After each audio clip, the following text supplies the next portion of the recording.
हमने पहले 10 क्वेश्चन कर लिए थे वर्ड कैपिटलाइजेशन तक, और होप तुम भी साथ साथ कर रहे होगे। आगे बढ़ते हैं, बॉय और गर्ल पे आते हैं। ये है प्रॉब्लम, बॉय और गर्ल। तो इसमें था क्या कि लोग अपना नाम जो है वो चेंज कर, मतलब प्रोफाइल जो है वो किसी की भी लगा देते हैं और एक्चुअली वो नहीं होते हैं।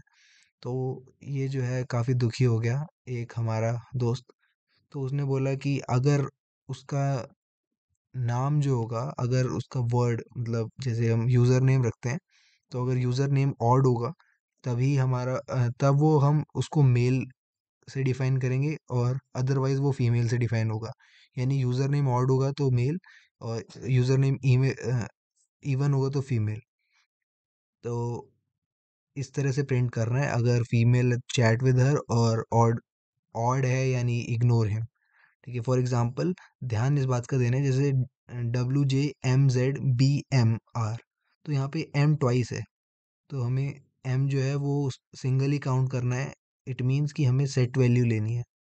तो जब हम काउंट करेंगे इसको, 1 2 3 4 5 6 7, 7 एक्चुअली तो 7 है, 7 यानी ऑड होता है, मगर एम ट्वाइस है तो हम उसको 6 ही मानेंगे।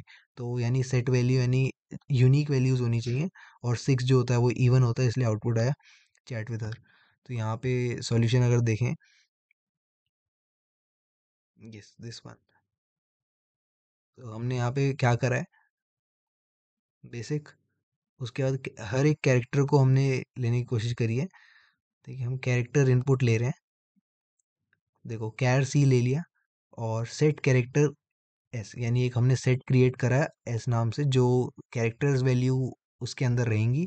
और जैसे जैसे हमारा इनपुट मिलता जा रहा है, फॉर एग्जांपल जैसे ये ही इनपुट गया, तो सी इन जो होगा इनिशियली वो डब्लू होगा। ठीक है, फर्स्ट वर्ड होगा, फिर सेकंड में जे होगा, ऐसे करके चलेगा। तो जब तक इनपुट मिल रहा है हमें, यानी नंबर ऑफ वर्ड जितने भी हैं हमारे पास, हम क्या करेंगे, उसको इंसर्ट करते जाएंगे अपने सेट के अंदर। और सेट के अंदर क्यों इंसर्ट कर रहे हैं, क्योंकि जैसे अगर मैं सेट के अंदर एम इंसर्ट करूंगा, फिर से बाद में एम इंसर्ट करूंगा, तो सेट बोलेगा मेरे पास पहले से ही एम है, तो मुझे दूसरे एम की रिक्वायरमेंट नहीं है।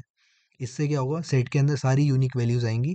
और जब हम एक्चुअल साइज देखेंगे उसको, सेट डॉट साइज मॉड्यूलस 2, यानी वो अगर 2 से डिवाइड हो रहा है, रिमाइंडर 0 दे रहा है, इसका मतलब वो क्या है, इवन है। अगर वो इवन होगा तो क्या होगा, चैट विद हर, वरना इग्नोर हिम। इतनी बात समझ में आई। ये अच्छा तरीका मेरे को इसलिए लगा क्योंकि यहाँ पे हम वाइल के अंदर सी इन हर एक कैरेक्टर को ले रहे हैं। तो ये एक नया तरीका था, अच्छा तरीका था। ठीक है, सेकंड क्वेश्चन पे आ जाते हैं कि stones on the table. Question में क्या है कि हमारे पास टेबल दे रखी है, और अल्टरनेटिव नहीं होने चाहिए। जैसे यहाँ पे आर और आर एक जैसे दिख रहे हैं ना, तो हम कौन सा हटा दें, जैसे रेड, आर मतलब रेड, जी मतलब ग्रीन, ठीक है, बी मतलब ब्लू। तो हम कितने हमें हटाने पड़ेंगे स्टोन कि सब यूनिक रहे कॉन्जिक्यूटिवली। यानी यहाँ पे आर और आर रिपीट हो रहा है, तो हम यहाँ पे एक आर अगर हटा देंगे तो हमारा आर जी जो होगा वो यूनिक बनेगा। ठीक है, सेकेंड इनपुट देखो, यहाँ पे सारे ही आ रहे हैं, तो हमें सिर्फ यूनिक रखना है, यानी कॉन्जिक्यूटिवली यूनिक रखना है। देख लो, क्वेश्चन पढ़ लो आराम से अगर पढ़ना है तो यहाँ पे क्या है कि अगर कॉन्जिक्यूटिवली यूनिक हो, यानी ये सारे आर अगर हटा दो तो एक ही आर बचेगा, वो यूनिक वैल्यू होगी। तो इसलिए फोर आंसर है कि कितने हटाने पड़ेंगे। ये वाला आंसर बताओ, तब आउटपुट देखेंगे। जैसे BR BG, तो यहाँ पे तो सभी यूनिक है कॉन्जिक्यूटिवली, तो आंसर क्या है, 0। बात समझ में आई। यानी ऐसा नहीं है कि रिपीट नहीं हो सकता, रिपीट हो सकता है, मगर लगातार रिपीट नहीं हो सकता। ठीक है, तो इसका क्या सॉल्यूशन है, stones on the table this. तो हमने यहाँ पे क्या करा, पहले तो कि मिनिमम काउंट ले लिया एक 0, और इंट एन ले लिया। ठीक है, क्योंकि एन जो है उतना ही स्ट्रिंग की लेंथ है। क्वेश्चन में यही दे रखा है ना, कि अगर 3 दे रखा है तो 3 स्ट्रिंग की लेंथ होगी, 5 दे रखा है तो 5 होगी स्ट्रिंग की लेंथ। ठीक है, वैसे तो हम पता लगा लेते हैं स्ट्रिंग की लेंथ क्या होगा, मगर इन्होंने मेंशन कर दिया तो कोई बुरी बात नहीं है। तो हम स्ट्रिंग की लेंथ ले लेंगे एन में, और स्ट्रिंग जो होगा वो हम सी इन एस में कर देंगे। तो अब क्या करेंगे, हम स्टार्ट करेंगे 1 से, यानी 0th पोजीशन वाले को छोड़ देंगे। देखो आई जो है 1 की वैल्यू है, यानी आई अभी मिडल वाले आर पे है, और वो स्मॉलर देन एन होगा, यानी एन की जो भी वैल्यू है, जैसे यहाँ पे 3 दे रखा है, तो हम काउंट कैसे करते हैं, 0 1 2, है ना। तो ये जो है ये वैल्यू 3 से कम आती है ना, ये जो पोजीशन है वो सेकंड, वो अगर जीरो इंडेक्स से देखें तो ये सेकंड पे है ना। तो इसलिए 3 का हमने यहाँ पे इक्वल टू नहीं लगाया। और हम क्या चेक कर रहे हैं, स्टार्ट हम यहाँ से कर रहे हैं और चेक कर रहे हैं उसके प्रीवियस वाले से, क्योंकि ऐसे क्वेश्चन में क्या होता है, अगर हम बिगनर हैं और हमें हमेशा एक्सीड कर देते हैं, हम हमेशा क्या कर देते हैं कि जी को कंपेयर कर देते हैं जी के आगे वाले से, ऐसा ऐसा भी हो सकता है। तो ये जो जी है इससे आगे वाले से कंपेयर करते हैं, तो आगे वाला एग्जिस्ट ही नहीं करता, तो लिमिट एक्सीड हो जाती है ना। तो इसलिए हम क्या कंसीडर करेंगे कि एक कदम पहले से ही आगे चलेंगे और एक पीछे वाले से कंपेयर करेंगे, तो वही हुआ ऐसा, यानी एस वन पे क्या है, आर है अभी इस पर्टिकुलर क्वेश्चन में, और उसको कंपेयर कर रहे हैं SI-1, यानी उससे एक पीछे वाले से। तो अगर ये दोनों सेम निकले तो हम मिनिमम काउंट को क्या कर देंगे, इंक्रीज कर देंगे। ठीक है, मिनिमम काउंट यानी हमें कितने हटाने पड़ेंगे, तो मिनिमम इनमें से एक तो हटाना ही पड़ेगा, क्योंकि ये कॉन्जिक्यूटिवली रिपीट हो रहे हैं। तो इसलिए आंसर 1 आ गया, क्योंकि जब हमने आगे करके देखा तो आर और जी जो है वो इक्वल नहीं थे, तो हमारा ये मिनिमम काउंट बढ़ा ही नहीं, और ये लूप जैसे ही खत्म हुआ हमारा आउटपुट आ गया। ये था सिंपल। नेक्स्ट पे आते हैं, 1 2 हो गए, 3 है बियर एंड बिग ब्रदर, फिर आता है सोल्जर एंड बनानास, फिर आता है एलिफेंट। ठीक है, 1 2 3 4 5। बियर एंड बिग ब्रदर में ऐसा क्या है कि कंडीशन है, ऐसे दो भाई हैं, लिमैक और बॉब, जिनका वेट है ए और बी। कंडीशन ऐसी है कि लिमैक को अपना वेट बढ़ाना है, बॉब से ज़्यादा करना है। ठीक है, और होता क्या है कि लिमैक eat a lot and his weight is tripled after every year. तो उसका वेट जो है ट्रिपल हो जाता है, बॉब का वेट जो है डबल हो जाता है। ठीक है, तो यहाँ पे हमें क्या करना है कि कितने मिनिमम ईयर में लिमैक का वेट एक्सीड हो जाएगा बॉब से। फॉर एग्जांपल, अभी इनपुट देखो, जैसे लिमैक का वेट जो है वो एल और बी बोलता हूँ मैं, एल का वेट जो है वो 4 है और बी का वेट है 7। तो पहले तो दिख ही रहा है तुम्हें कि 4 जो है छोटा है, यानी अभी लिमैक का वजन जो है कम है और बॉब का वजन ज़्यादा है। मगर एक साल बाद क्या होगा, लिमैक का वेट थ्राइस हो जाएगा, ट्रिपल हो जाएगा, तो 4 3 जा 12 होता है, और बॉब का वेट कितना हो जाए, डबल हो जाएगा, यानी 7 2 जा 14 होता है। तो 12 और 14 अभी भी छोटा है, तो यानी एक साल में तो कोई बढ़िया नहीं हुआ, 2 साल का वेट करते हैं। यानी अब क्या करेंगे हम, 12 3 जा करेंगे, 12 3 जा कितना होता है, 36, और 7 14 हुआ था, 14 2 जा 28, है ना। समझ में, मतलब इसको दुगना करते जाना है, इसको थ्राइस तिगुना करते जाना है। तो यानी अब थर्ड यानी सेकेंड ईयर में जो हुआ वो लिमैक का वेट ज़्यादा हो गया, तो आउटपुट क्या आ गया, 2 आ गया। तो ये क्वेश्चन पढ़ लेना टाइम लगा के। जैसे फॉर एग्जांपल ये है कि 4 2 जा 8 करते हैं, 4 3 जा 12 करते हैं, 9 2 जा 18 करते हैं, फिर आगे बढ़ते हैं, 8 आया ना, 8 3 जा करो, फिर 9 9 2 जा 18 था, 18 2 जा करो, ऐसे करके कौन सा केस आएगा, मतलब हर बार जो है वो तुम इंक्रीमेंट कर रहे हो, तो वो ईयर्स काउंट हो रहा है कि कितने साल लगेंगे लिमैक का वजन बॉब से ज़्यादा होने में। ठीक है, और यहाँ पे स्ट्रिक्टली लार्जर बोला है। ठीक है, तो ऐसा नहीं हो सकता इक्वल टू का केस हो। तो देखो इसमें हम क्या करेंगे, बियर एंड ब्रदर,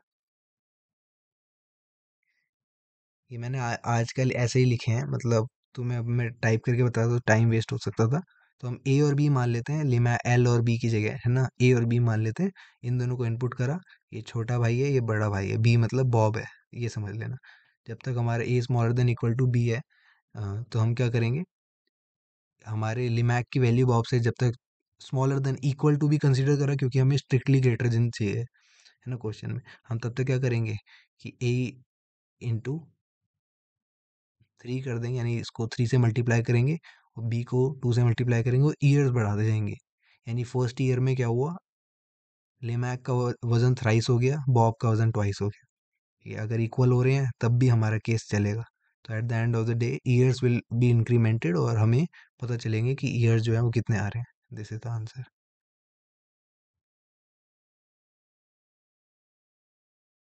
क्वेश्चन समझ में आया? अगला आता है सोल्जर एंड बनाना। ये काफ़ी अच्छा क्वेश्चन है, मतलब इसको हाँ पेन पेपर लेके करना, ज़्यादा मुश्किल नहीं है। सिंपल मैथ्स है कि हमारे पास के, एन और डब्ल्यू दे रखे हैं। के मतलब है, असल में है क्या कि जैसे तुम बनाना खरीदने जाते हो, तो फर्स्ट बनाना की कॉस्ट जो होगी, यहाँ पे लिखा है ना कि soldier want to buy W bananas, तो पहले बनाना की कॉस्ट जो होगी वो $K होगी, सेकंड बनाना की 2K, एंड थर्ड की 3K, ऐसे करते कॉस्ट जो है वो इंक्रीज होती रहेगी। तो जितने ज़्यादा बनाना लोगे उसकी कॉस्ट बढ़ती रहेगी। तुम्हें 1+2+3 ऐसे करके कुछ दिख रहा होगा, तो वही n+1/2 वाला फॉर्मूला लगता है, जो हमने क्लास 11th में AP GP जो सीखा था, 10th में सीखा था, है ना। The first line contain 3 positive integer K, N, W। ठीक है, अब ये कंस्ट्रेन दे रखा है, फिलहाल इसको हम स्किप कर सकते हैं क्योंकि कंस्ट्रेन की ज़्यादा दिक्कत नहीं है। The cost of first banana is के, तो अगर बनाना की कॉस्ट जो है शुरू में कितने दे रखी है, हम यहाँ से रिलेट भी करते हैं कि एक बनाना की कॉस्ट ₹3 है। Initial number of dollar the soldier has, soldier के पास ₹17 हैं, ठीक है, ₹17 हैं, और नंबर ऑफ बनाना, उसको बनाना चाहिए 4। तो क्या उसके पास इनफ पैसे हैं या उसको कुछ उधार लेना पड़ेगा? अगर लेना पड़ेगा तो हाउ मच? ठीक है, तो हम पता लगाते हैं कैसे, कि पहले बनाने की कॉस्ट 3, दूसरे बनाने की कितना, के, उसके बाद 2K, यानी 2 3 जा 6, यानी टोटल 9 हो गए अभी तक। ठीक है, K+2K, है ना, K 3 था, 3+6 दैट इज 9, उसके बाद 3K, यानी ऐसे बढ़ता जाएगा ना। हमें कितने चाहिए, 4 बनाना चाहिए। तो पता चला कि आउटपुट हमारा 13 आ रहा है, यानी हाँ इसको पैसों की जरूरत पड़ेगी, है ना। तो मैंने ऐसे क्या करा, K+2K+3K+4K, तो मैंने K कॉमन ले लिया, तो क्या बचा, 1+2+3+4। अब ये क्या होता है, 4 × 5/2, है ना, 8 होता है। सम करोगे तो 8 आता है। तो 8 से क्या होगा, मल्टीप्लाई कर देंगे हम K को, यानी 3 को, तो 8 3 जा 24। अब 24 कॉस्ट है और ₹17 है ना। 24 आएगा, क्या आएगा, रुकना, 10 आएगा, सॉरी। ठीक है, 10 आएगा, क्यों, क्योंकि 4 × 5/2 कर रहे हैं ना, तो अगर 2 से 4 कटा तो 2 5 जा 10 होता है, तो यहाँ पे 30 आ गया।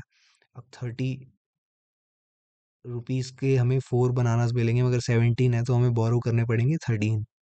ठीक है, ऐसे करके। तो यहाँ पे बेसिक मैथ्स लगेगी, जो हमने अभी डिस्कस की, नोटबुक पे करोगे ज़्यादा बेटर रहेगा। कि सिंपली हमने K, N, W ले लिया। अब हमें ध्यान रखना है कि K जो है वो एक बनाने की कॉस्ट है, N जो है वो उसके पास कितने रुपए हैं वो है, और W is the number of banana he want. W मतलब वांट, ऐसे मान लेना।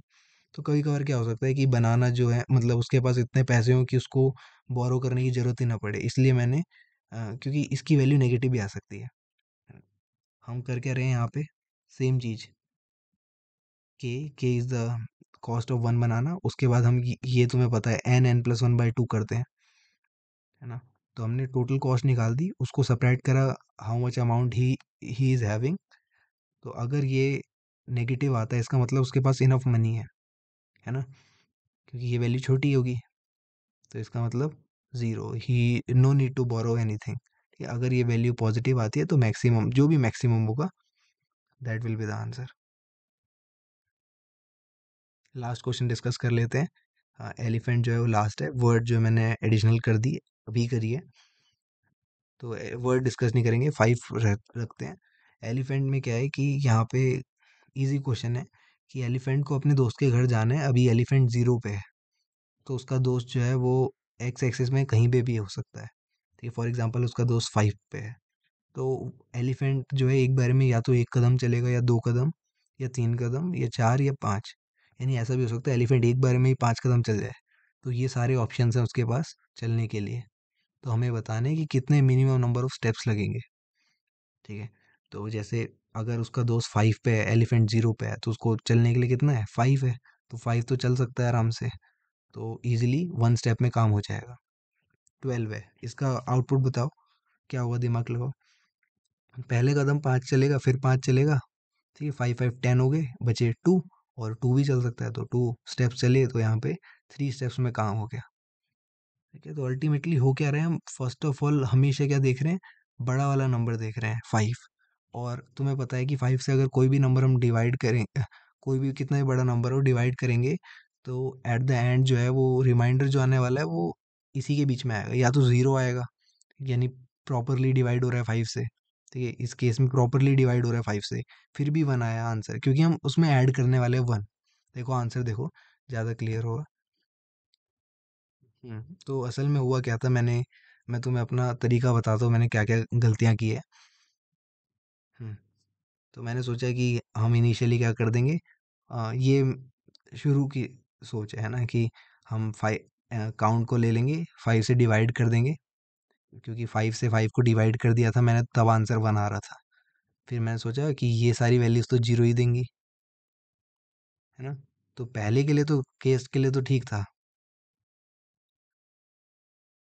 मगर इस केस में फंस गए हम। ठीक है, हमारा आंसर आंसर जो है ये आ रहा था, तो इसका मतलब गलत तरीका है ना। तो फिर हमने दिमाग लगाया, तुम देख लेना ये, सही आंसर डिस्कस कर लेते हैं फर्स्टली, जिससे तुम कंफ्यूज ना हो। ठीक है। हाँ, एक चीज़ और बता देता हूँ, यहाँ पे हमने फिर सोचा कि क्यों ना हम क्या करें कि पहले पहले का भी हम काउंट में ऐड करें, जैसे ये था ना इनिशियली, हमने सोचा 1 से कर रहा हूँ मैं, इस वजह से दिक्कत आ रही होगी ना, क्योंकि 1 से तो हर कोई डिवाइड हो जाता है।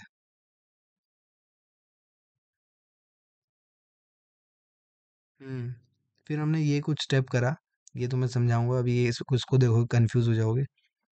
हम्म, ये देखो, तो हमने क्या करा, इनपुट ले लिया n, यानी इसका दोस्त कहाँ पे है, x एक्सिस में कहाँ पे है, और लॉन्ग लॉन्ग इंट हमने सी इंट इक्वल सी इंट यानी काउंट इक्वल टू जीरो ले लिया। ये लॉन्ग लॉन्ग क्यों लिया, मुझे बस ऐसे ही लगा कि यहाँ पे ज़्यादा वैल्यू है, तो हिंट से देख लेना, मतलब ऐसा होता है कि लॉन्ग लॉन्ग हमें ज़्यादा ज़्यादा बिट स्पेस देता है, मतलब हमारी रेंज बढ़ा देता है, कि हमारा आंसर नेगेटिव में ना जाए। तुम्हें पता है ना, सर्कल में घूमता है, यानी एक ऐसे मैक्सिमम वैल्यू आती है इंट पे, जिसके बाद से नेगेटिव आना शुरू हो जाता है। तो हमने बस इसको ज़्यादा स्पेस दे दिया बिट्स के। तो long long int count zero if N modulus 5, यानी अगर वो 5 से डिविजिबल है ना, 5 से डिविजिबल है, यानी हमारा आंसर जो आएगा वो नंबर ऑफ स्टेप्स उतने ही होंगे। फॉर एग्जांपल अगर 10 आंसर 10 10 पे उसका फ्रेंड है एलिफेंट का, तो 10 डिवाइड 5 2 होता है, तो यानी 2 स्टेप में वो कवर कर लेगा। नहीं तो हम क्या करेंगे, हमें एक एडिशन बाद में अलग से करना पड़ेगा, क्योंकि जो भी आंसर आएगा, अगर 5 से डिविजिबल नहीं हो रहा है, जो भी आंसर आएगा, मान लो 2 आ गया, तो वो 2 स्टेप अलग से चल सकता है, 3 आ गया वो 3 स्टेप अलग से चल सकता है, यानी 1 अलग से ऐड हो जाएगा। ठीक है, यही चीज़ यहाँ पे भी हुई, कि हमने क्या करा, 12 जो था वो 5 से डिविजिबल नहीं था, मगर रिमाइंडर 2 छोड़ रहा था, है ना। तो पहले तो क्या करें, कि पहले तो उसको 5 से डिवाइड करें, तो हमारा आंसर 2 आता है, कि ठीक है 5 2 10, मगर रिमाइंडर 2 होने की वजह से हमें पता चल गया कि एक स्टेप में वो 2 भी चल लेगा, तो यानी टोटल कितना हो गया, 10 कितने पे आता है, 5 2 पे, और प्लस 1 फॉर रिमाइंडर, तो 3 इज द आंसर। होप तुम्हें समझ में आया होगा। और अ, हाल ही में मैंने देखा कि एक वो कॉन्टेस्ट वगैरह भी हो रहे थे। ठीक है, तो अभी हम डिस्कस नहीं करेंगे, मगर मैं तुम्हें बता रहा हूँ कि जो प्रीवियसली कॉन्टेस्ट हो रखे होते हैं, उनको अब सॉल्व भी करना है। ठीक है, मैं दिखाता हूँ। यहाँ पे चलते हैं कॉन्टेस्ट पे। तो अभी हमारे लेवल के जो कॉन्टेस्ट हैं वो ये हैं, डिव 4 वाले, इजी रहते हैं। ठीक है, तो एंटर कर दो, वर्चुअल पार्टिसिपेशन करो, जो भी करो, स्टार्ट कर सकते हैं। ठीक है, ये क्वेश्चंस ट्राई करो, मैं सोच रहा था इस वीडियो में कवर कर दूं, मगर फिर वही लेंथ इंक्रीज हो जाएगी, फिर तुम्हारा पढ़ने का मन नहीं करेगा। ठीक है, ये ट्राई करो, हम नेक्स्ट में डिस्कस भी कर लेंगे। ठीक है, इजी होती हैं ये प्रॉब्लम्स। बाय।